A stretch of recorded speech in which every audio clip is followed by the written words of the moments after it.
Chase. Thank you so much for the great introduction. Hi, everybody. I'm Chase Hartman. I started a nonprofit called Eco Brothers and a project called Read Repeat in 2016 with my best friend, and we help promote literacy in my community. We have donated over 160,000 books to all 50 states, and today I am here to tell you my story. I've loved reading ever since I was a little kid, and I've always remembered my mom reading to me before I went to bed every single night. As I got more involved in volunteering with my school when I was 9, I got to attend many book-related events, such as the Boogie for Books dance. The Boogie for Books dance night is part of a national literacy project that pairs with books with movement for kids. But back then, I didn't really know much about that.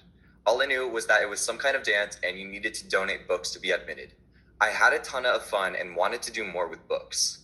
That summer, I found out that a book company at my mom's work complex was planning to throw out giant bins of books that they couldn't sell. Cookbooks, children's books, dictionaries, all kinds of great books that we couldn't let go to waste.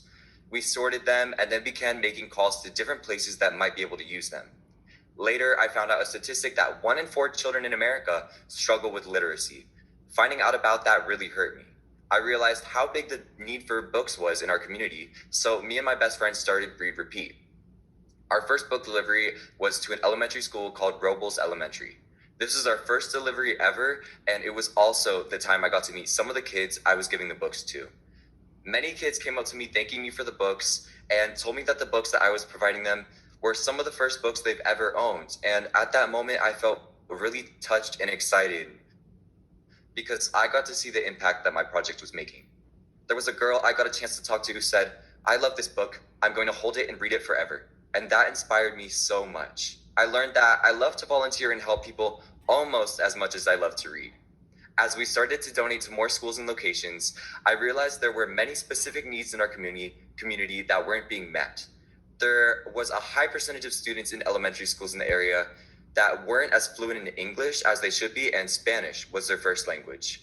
I knew I could do something to help. I raised money to purchase dual language books for many schools in the county.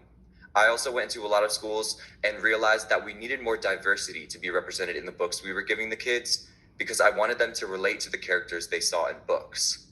As our project started to grow, we made many new lasting connections with principals, teachers, and even people working with the county and state. And when I was invited to join the Points of Light Youth Council, I met other amazing youth like me. Making these connections also encouraged me because I knew I was not alone trying to make a difference. I even met someone that worked with donating books as well and shipped some books out to them to help them with their project. We are all kids making a difference. Whether we start big or small in our project, we have a chance to greatly impact our community. We may be young, but with some assistance, we can do anything.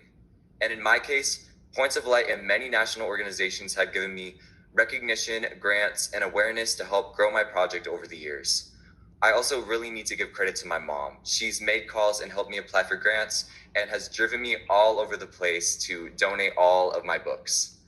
Adults everywhere have a very important role to play in supporting kids as well. Without adults, I would be unable to donate books to many of the places I have been to. Their support means everything to me. I know how lucky I am.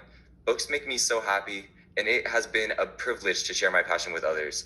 Thank you so much for giving me a chance to share my story. Thank you so much, Chase. Listening to his story is so inspiring, y'all.